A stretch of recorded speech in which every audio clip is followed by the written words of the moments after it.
This evening, first up, deadly crash on the Soesdyke Linden Highway. 2 people are killed, including a mother and several others injured after a violent collision at Silver Hill. Police are probing what caused the driver to lose control. Plus, careful driving saves lives. Home Affairs Minister Oneidge Walrond issues a powerful appeal as road deaths climb to 130 this year, up from 97 in 2024. The government now plans harsher penalties and tougher laws for reckless drivers. Also, a new future for Tiger Bay. President Dr Mohamed Irfaan Ali unveils an ambitious plan to turn one of Georgetown's most at-risk communities into a model neighbourhood, with job creation, youth training and improved safety at its core. Meanwhile, police on high alert. The Guyana Police Force launches its nationwide Christmas security operation, deploying more patrols, canine units and plainclothes officers to keep shoppers safe through the holidays. And overseas, streets of Mexico erupt. Thousands protest rising crime and corruption as clashes with riot police leaves dozens injured and several arrested. Those stories and more are coming up on Headline News Update. Stay with us.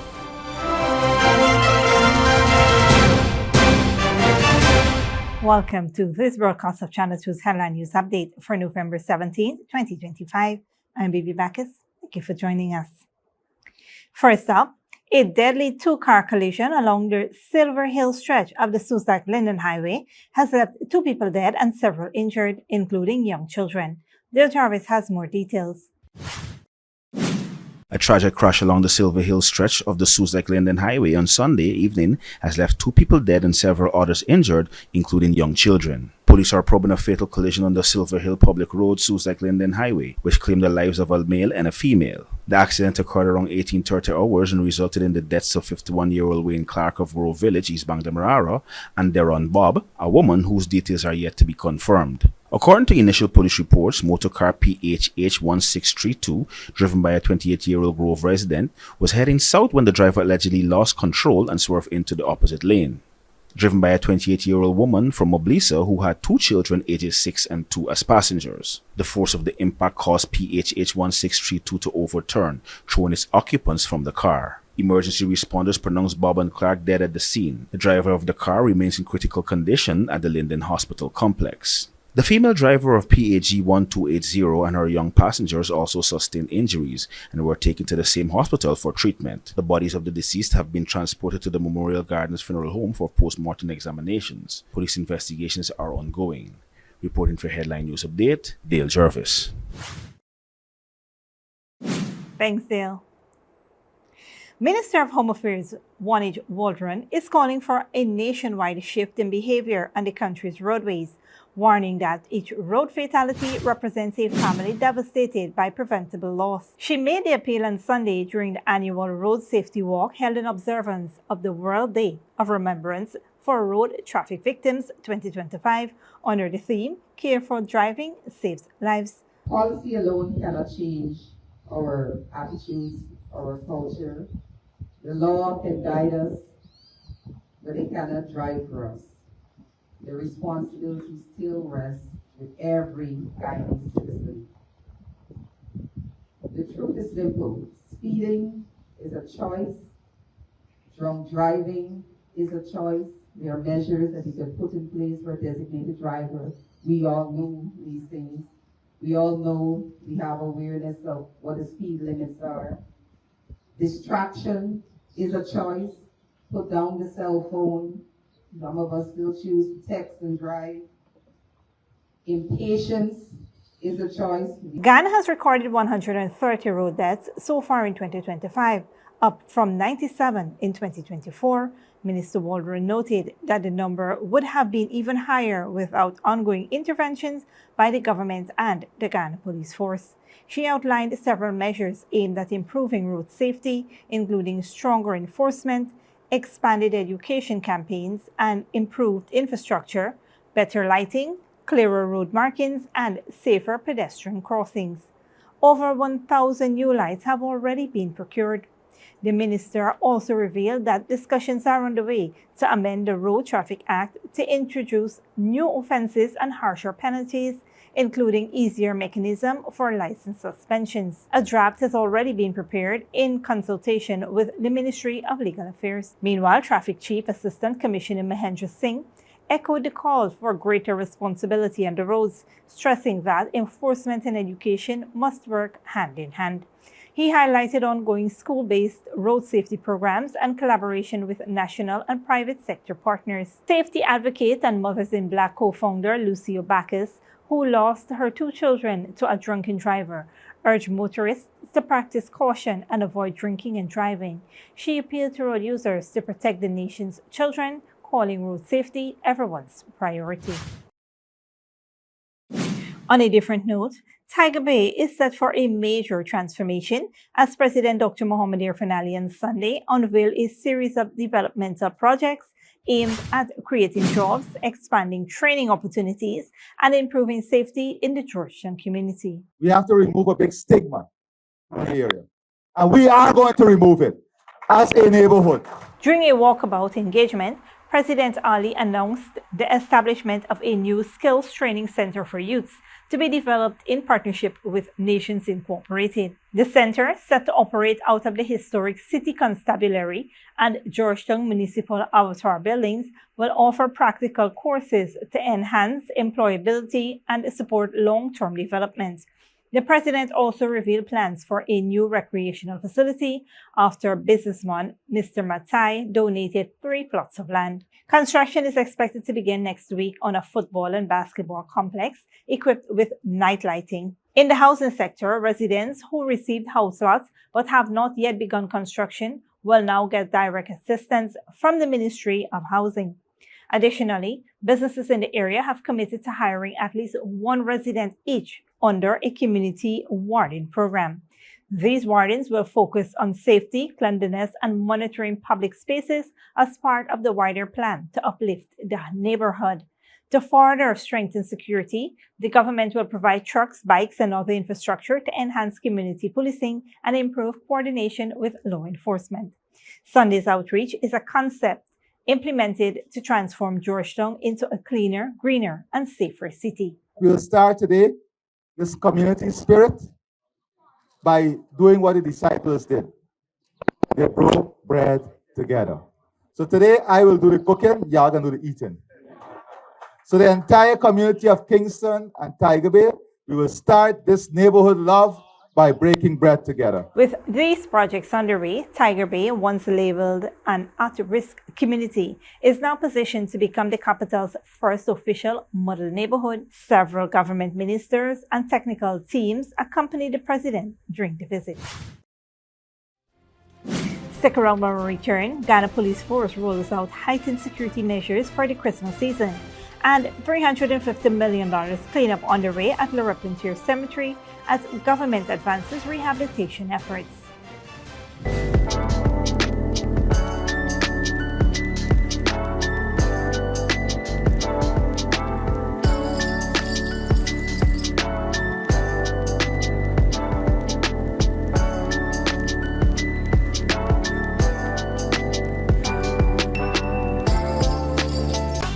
Sneakily with a gift of sight from Modern Optical Services.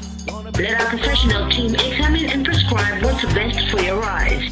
Common smiles make fashionable faces. See us for a full line of optical services, including brand name and prescription eyewear.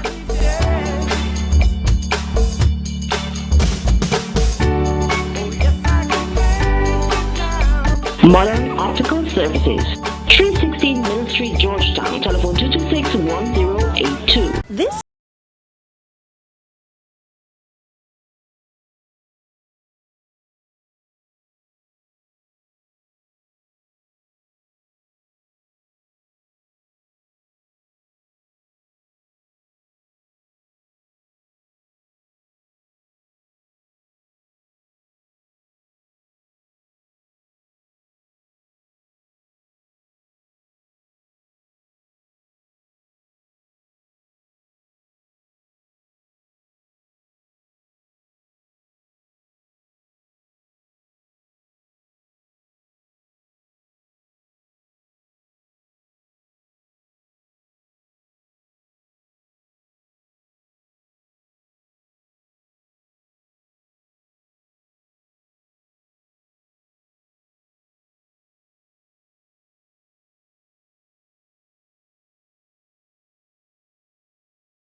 us out at Decor and Gift Gallery this Christmas holiday for all your shopping needs. We are located at 47 Craig and Sheriff Street, Campbellville, Georgetown. Good girl forget things.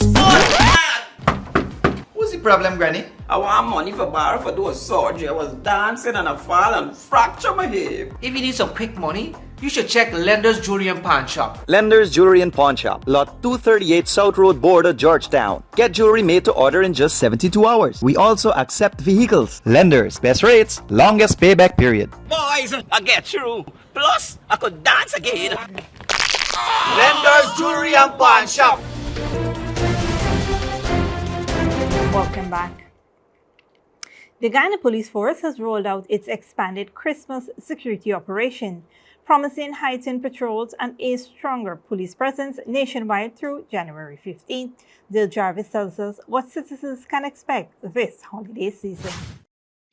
The Guyana Police Force has announced an expanded nationwide security operation for the 2025 Christmas season, with its enhanced policing posture taking effect from November 15 to January 15. Crime Chief Wendell Blanham, speaking at the launch on Friday, said citizens can expect a significant increase in uniform and plainclothes ranks across all 12 police regions. Anti-crime patrols will be boosted, and police booths, fully staffed and strategically positioned in major shopping zones, will support rapid response efforts. The operation will also utilize the Guyana Police Force's marine, mountain, and canine units to strengthen coverage, particularly in commercial hotspots during peak shopping hours. To bolster public awareness, the Force's Corporate Communications Unit will regularly publish patrol routes and safety tips.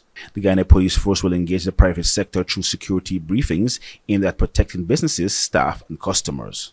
Security will be intensified at the Chedi Jagan International Airport and the Eugene F. Correa Airport. At the same time, a specialized team of investigators will remain on standby at the CID headquarters for serious or complex cases. Newly graduated recruits will be deployed to enhance manpower, and ranks currently on vacation will be recalled from December 1st to support the operation. Blanham reaffirmed the Guyana Police Force's commitment to ensuring citizens can enjoy a safe and secure holiday season.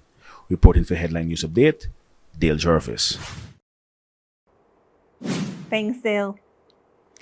A $350 million project to clean overgrown vegetation at Le Repentir Cemetery is now in progress, signaling a major step in the government's ongoing drive to rehabilitate and beautify Georgetown.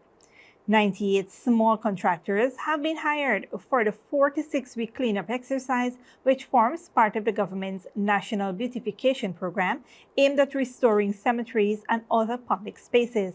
The cemetery's condition had been a recurring concern raised in the 12th Parliament, prompting Public Works Minister Bishop Oneidge to outline a series of interventions, many of which are now being executed. So far, the main access roads and the internal roadways have been rehabilitated and fenced, while perimeter drainage works continue alongside the current cleanup efforts. Minister Edgehill expressed confidence that the project will transform the long-neglected cemetery into a modern and dignified public space, comparable to facilities in more developed countries. Don't go away after the break. Tensions escalate as Japan's new PM sparks war of words with China over Taiwan remarks, and UK is set to announce stricter asylum rules.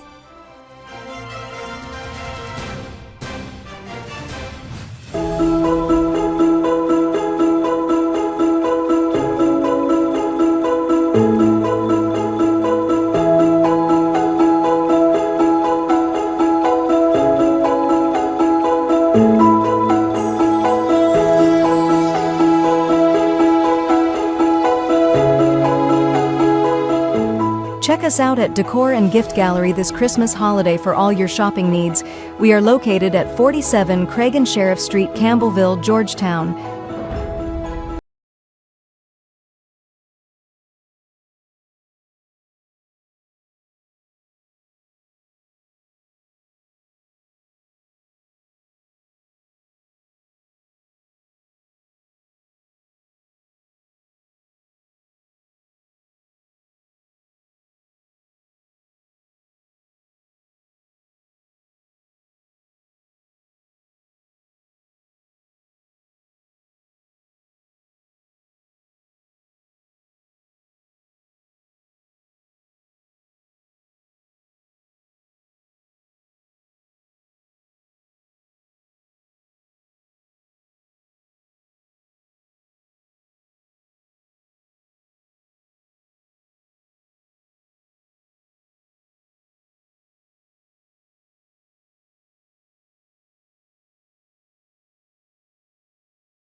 What's the problem, Granny? I want money for borrow for do a surgery. I was dancing and I fall and fracture my hip. If you need some quick money, you should check Lender's Jewelry and Pawn Shop. Lender's Jewelry and Pawn Shop, lot 238 South Road border, Georgetown. Get jewelry made to order in just 72 hours. We also accept vehicles. Lender's, best rates, longest payback period. Boys, I get through. Plus, I could dance again. Lender's Jewelry and Pawn Shop. Sneakily with a gift of sight from Modern Optical Services. Let our professional team examine and prescribe what's best for your eyes. Common smiles make fashionable faces. See us for a full line of optical services, including brand name and prescription eyewear.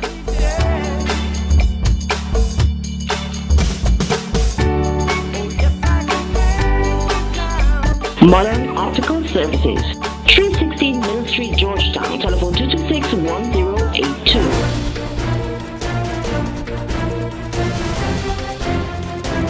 Welcome back. Now we take a look at what's happening in the region and around the world. Good evening, I am Nikita Ford. Tonight, Trinidad and Tobago launches joint military drills with the U.S. Marines amid rising gang violence. Mexico youth march against crime and corruption. Japan scrambled jets over a Chinese drone, and UK unveil major asylum reforms. We begin in Trinidad. Trinidad and Tobago will begin joint military exercise with the U.S. Marine Corps from November 16 to 21st, aiming to boost training against rising gun crime and gang violence. The government says the drill reflects long-standing cooperation despite heightened tension with Venezuela over the U.S. regional operation and the Dragon Gas project.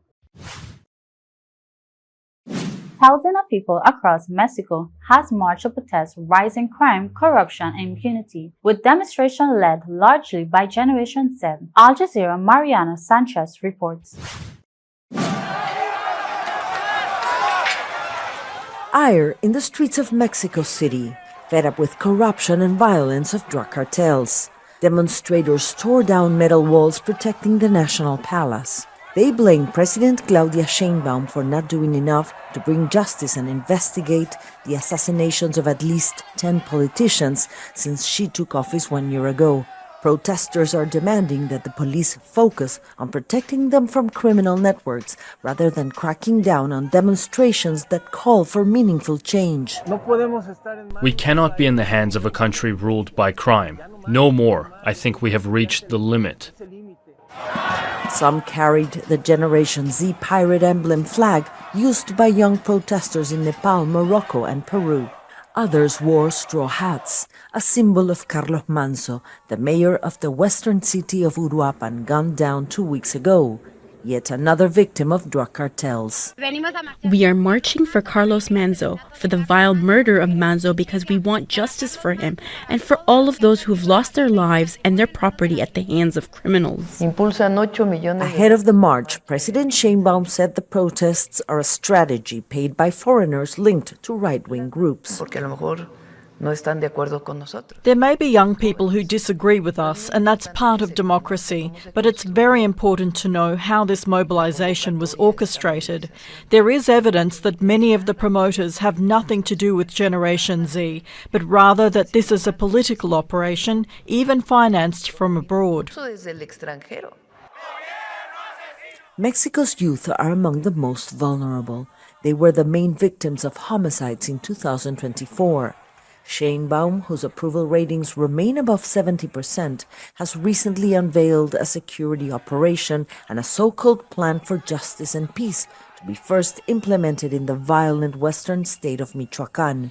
Protesters say they want concrete measures now to counter impunity, demanding the government take real action against corruption and organized crime.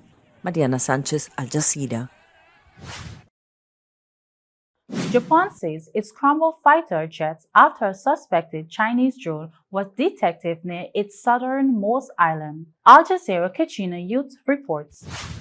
Fiery posts taking aim at the Japanese Prime Minister are trending on Chinese social media. Sanae Takaichi is accused of provoking Beijing. State media says she risks turning Japan into a battlefield because of her stance on Taiwan. Some in Beijing agree. What does our country's unification have to do with them? Earlier this month, Takaichi told Parliament any attack on the self-governed island could threaten Japan's survival and warrant a military response. Beijing was furious. It considers Taiwan part of Chinese territory to be taken by force if necessary. No one shall seek to challenge the bottom line of the Chinese people. For whoever tried to do so will be dealt a head-on blow and find themselves on a collision course with a Great Wall of Steel forged by over 1.4 billion Chinese people. Over the weekend, Chinese Coast Guard vessels patrolled waters surrounding uninhabited islands controlled by Japan but claimed by China, a move protested by Tokyo. We will continue to maintain vigilance and do our utmost to monitor the situation. Beijing has also warned its citizens, tourists and students against traveling to Japan because of an increased security risk. Prime Minister Takaichi's remarks end a relatively calm and stable diplomatic period between Beijing and Tokyo. China has been Japan's largest trading partner since 2005, but the relationship is volatile and prone to flare-ups as a result of tensions dating back to Japan's invasion of China during World War II. Takaichi met Chinese President Xi Jinping at a regional economic summit a few weeks ago. Xi's refused to walk back her comments and says Japan's stance on Taiwan has not changed. Some analysts believe the defiant tone from both sides plays mostly to nationalistic domestic audiences and is not sustainable. These are really just ways for both sides to get the hot air right out of their chests and then to focus on important back-channel conversations to repair the relationship going forward, as well as setting the Sino-Japanese relationship on a more pragmatic footing. Japan has moved to de-escalate the dispute, with a senior diplomat scheduled to travel to Beijing this week. Katrina Yu, Al Jazeera, Beijing. The UK is preparing to introduce its most comprehensive asylum reform in decades, aiming to deter undocumented migrants and streamline deportation. Al Jazeera Charlie Angela reports. Small boats, rough seas, and a political problem every British government has promised to solve but hasn't. On Monday, ministers will try again, unveiling sweeping reforms to make the UK a less attractive destination for asylum seekers. The Home Secretary argues the system is overwhelmed. I can see a system that is out of control, that is unfair and putting huge pressure on communities. My reforms are designed to reduce the number of arrivals coming into this country and to increase the number of removals of those who have no right to be in our country. Anger against immigration is pushing the Labour government to harden its policy. With the rise of anti-immigration hard-right Reform Party, the issue of asylum seekers has overtaken the economy as voters' top concern. Currently, refugees arriving in the UK are granted status for 5 years before they can apply for permanent residency and eventually citizenship. Going forward, protection for refugees will be temporary, reviewed regularly and revoked if their home country is deemed safe, while those who are granted asylum will wait 20 years before they can apply to live in the UK long term. Of the 100,000 people receiving asylum support in the UK, many fleeing war and persecution, 1/3 are housed in hotels, a practice Labour has promised to end by 2029. This hotel in Epping has seen many angry protests. There are more than 100 asylum seekers inside who'll be listening closely to how these reforms might affect them. Under the new plans, their housing support and weekly allowances could be taken away if they're considered able to work but choose not to, or if they break the law. The government's blueprint is Denmark. Asylum applications there are at a 40-year low, and most rejected applicants are removed. The UK hopes the tougher approach will deter more crossings. This year, more than 39,000 people have arrived in the UK by small boats, more than in the whole of 2024 and 2023, but below the total at this point in 2022. But charities say the reforms won't deliver the promised results. I think the Labour government is misguided. It says that it fears that communities are being torn apart. Well, communities are being torn apart not because of boat crossings. They're being torn apart because of the failing economy, While the government promises control, it's unclear whether this will deter future migrants or just leave the most vulnerable in an extended state of uncertainty. Charlie Angela, Al Jazeera, Epping, England. Thanks, Nikita. This brings us to the end of our regional and global news coverage. Up next is the 3-minute forecast.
And that's it to be 2 headline news for this Monday evening.